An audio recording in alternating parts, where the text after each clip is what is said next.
We got a lot of questions now. Scott Lauber covers the Phillies, Major League Baseball for the Inquirer, Inquirer.com. He joins us now on the Boardwalk Honda Hotline to kind of brief us on what we can expect and some actual on-the-field Phillies stuff. Imagine that as he joins us now on the Boardwalk Honda Hotline. Scott, welcome back, pal. How are you? Hey, guys. How are you? Everything seems to be okay for at least now. And I guess the big question is, the two sides, they didn't really come to an agreement. What do we take from all this? Where is baseball that they have basically been forced back out there? Are we going to see players with some disinterest? Is that going to be bygones be bygones? Are we going to see some good baseball? Or do you think there will be some trepidation and some storylines on that front? Well, there's kind of two questions in one there. I think that there will be trepidation because, they're going to start and we'll see how far they can get. There's trepidation because now, after all this time of owners fighting against players and players fighting against owners, they're going to be facing, the coronavirus. And coronavirus doesn't really care about any of that stuff. So, we'll see them come together now in spring training in their home cities. And, hopefully the protocols that the league and the players hammered out or finalized yesterday will mitigate the spread of the virus at least a little bit. But, from what we've seen with the Phillies outbreak in Clearwater, the Rockies having a bunch of positive tests with a very small group of players that was working out at Coors Field, this is going to be a challenge here to see if they can conquer this virus now and move forward with their season. As far as any holdover or hangover to these negotiations, which were very hostile, I think once the players are between the lines, I don't think you're going to see players who are disinterested. I think you put them in a game and they want to win, and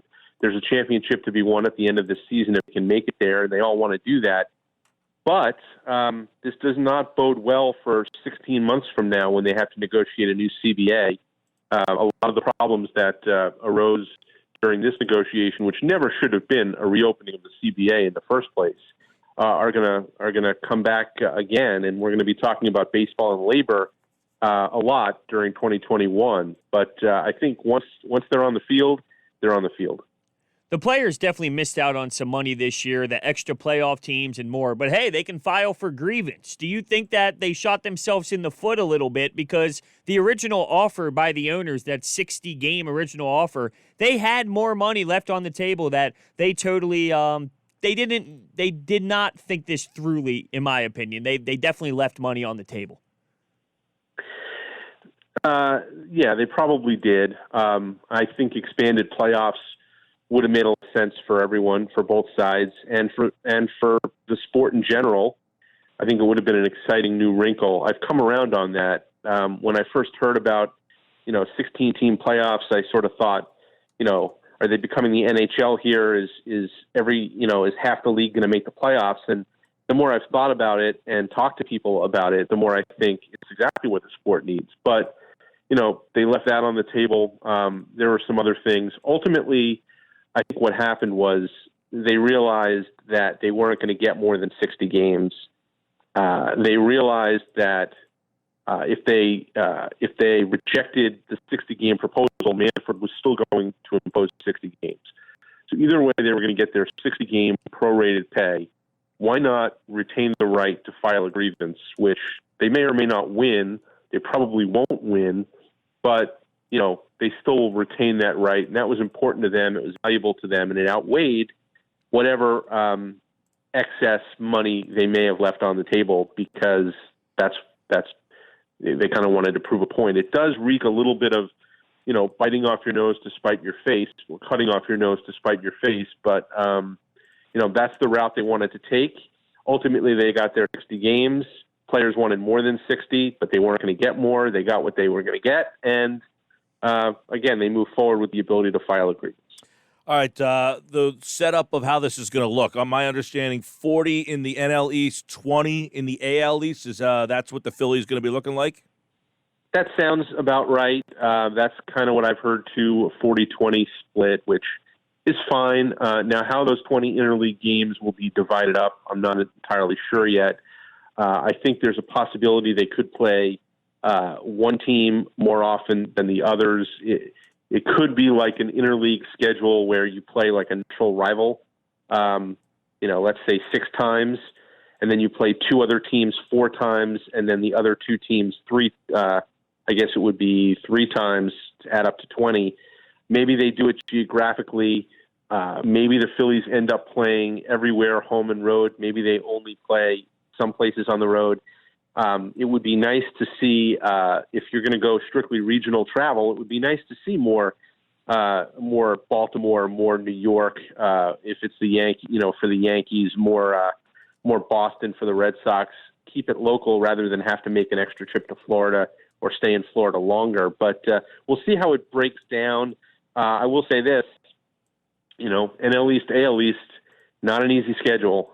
And I think I would much rather be a team in the AL or NL Central. Seems like there are a few more cupcakes in those divisions than there are in the AL and NL East.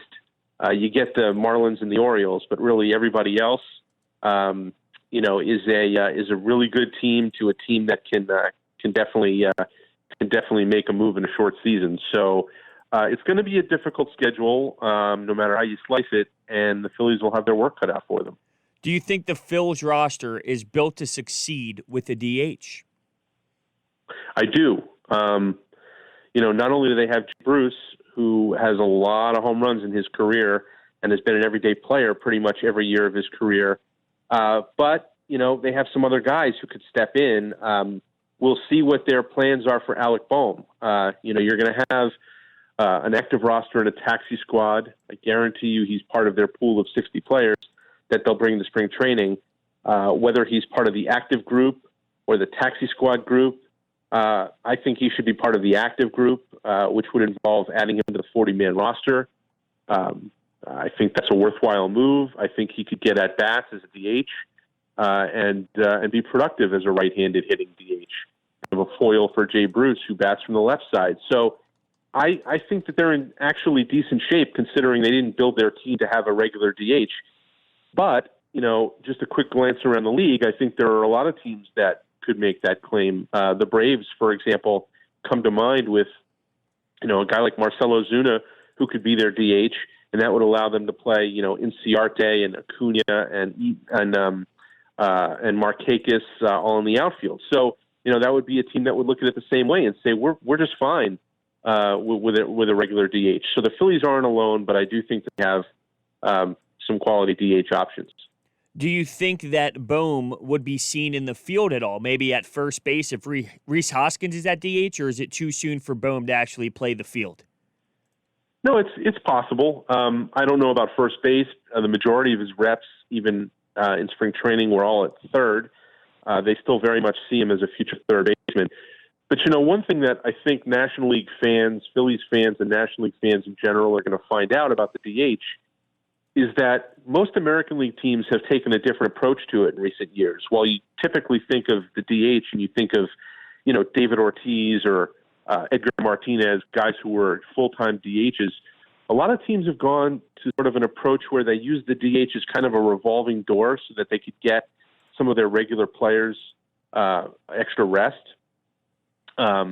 So they don't have a full-time DH so much as they just rotate players through that position. And I think that Alec Bohm could be a guy who sees some time defensively, sees some time at DH, kind of rotates through. We'll see.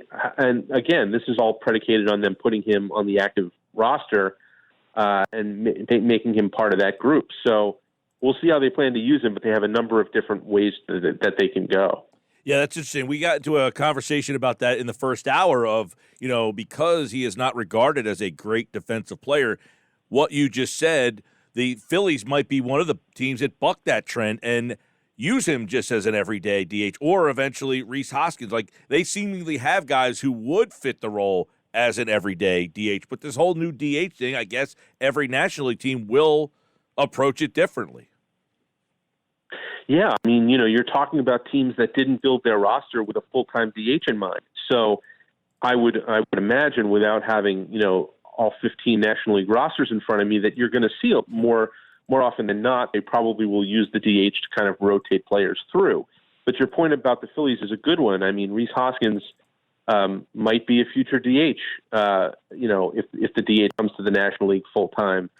Alec Boehm might be a future DH if it comes to the National League full time. So, Jay Bruce, when last we saw him, was just beginning to throw as an outfielder because, he had that issue with his forearm last year that turned him into pretty much a full-time pinch hitter.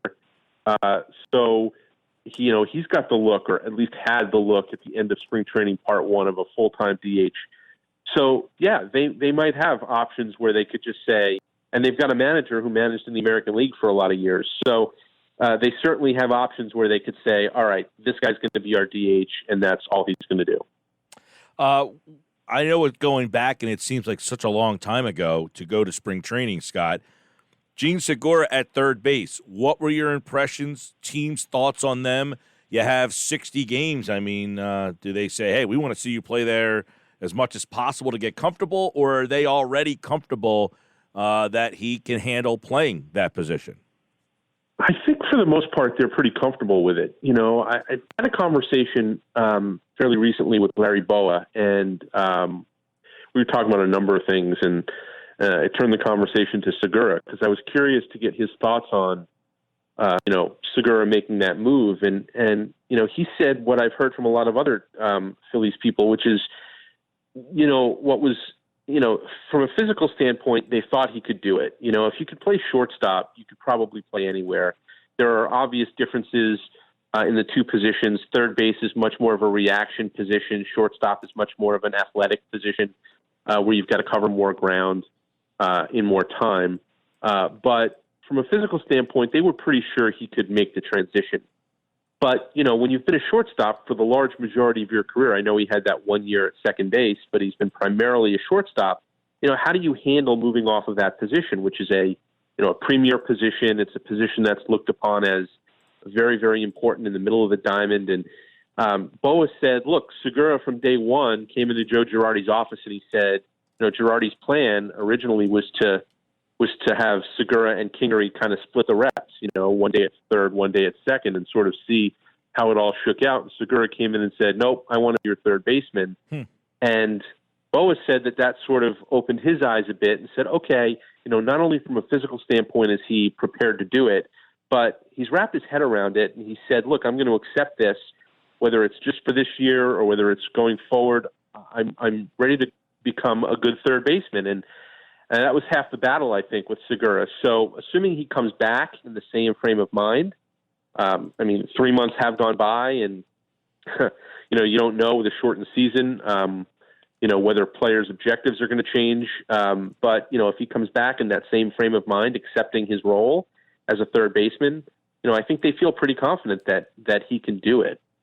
I know it seems like we're jumping so far ahead and we're ready for baseball, but in a 60-game sprint, do you anticipate guys getting days off? A lot of them, hey, it's only 60 games. I'm playing every day. I mean, do you think that this will be very strategic on when? I mean, the whole 60-game thing to say, hey, I need a day off kind of sounds weird, but I guess they got to get a day off somewhere in there. Do you see that being a very strategic thing by team? I think that there's a reason why they're going to expand the rosters, at least at the outset, to 30, and it's going to gradually go down to 28 to 26, but it's going to start at 30, and then they're going to have a taxi squad of about 20 extra guys or more. I think there's a good reason for that, and I think it's because you're going to see more injuries. You're going to have illnesses. You're going to have coronavirus illnesses. I think that they are going to need as many of those 60 players as they can get, because I think players are going to get days off, maybe not by choice. You're going to sort of start spring training over again, and I know that players have been working out. Most of them have been working out on their own and whatnot, but it's been 3 months since spring training stopped. You're only going to have 3 weeks to get ready, so you're going to have injuries that you might not otherwise have when you jump right into a season. You're going to have, as I said, coronavirus cases, players who need to be in quarantine and whatnot. So I think there's a really good reason why they're inviting 60, teams are inviting up to 60 players to their spring training camps and will carry taxi squads.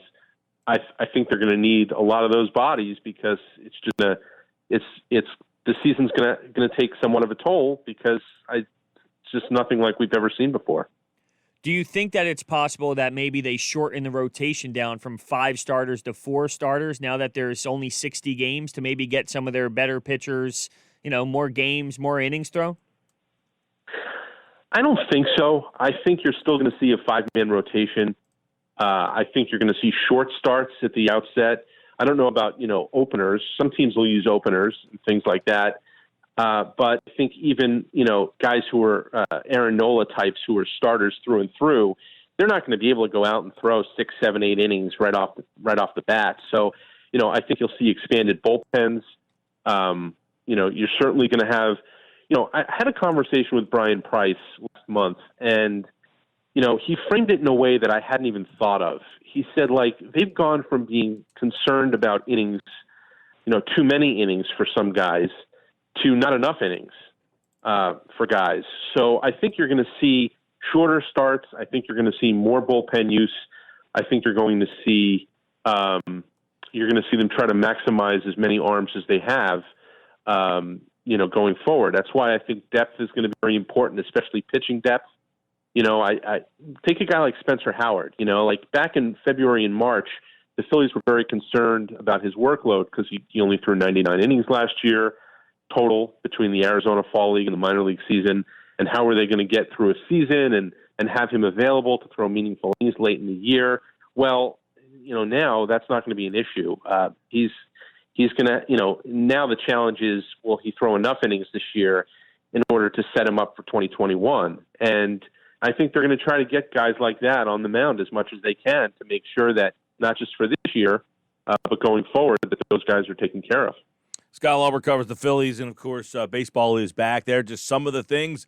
By the way, if you didn't hear also, it sounds like extra innings are going to start with a runner on second base. So you're going to have some gimmicky stuff as well. But either way, hopefully, baseball will be back, and we'll keep our eye on everything. And next week, a week from today, Phillies will be back spring training 2.0. There's just no Clearwater Bait House at this spring training, Scott. Sorry. I know. What are we going to do? Unbelievable. But we appreciate the time as always. We'll catch up soon, pal. All right. Thanks, guys. Yeah, man. And he, like all guests, appeared via the Boardwalk Honda hotline. Yeah, this spring training is not nearly as fun as spring training in Clearwater Beach.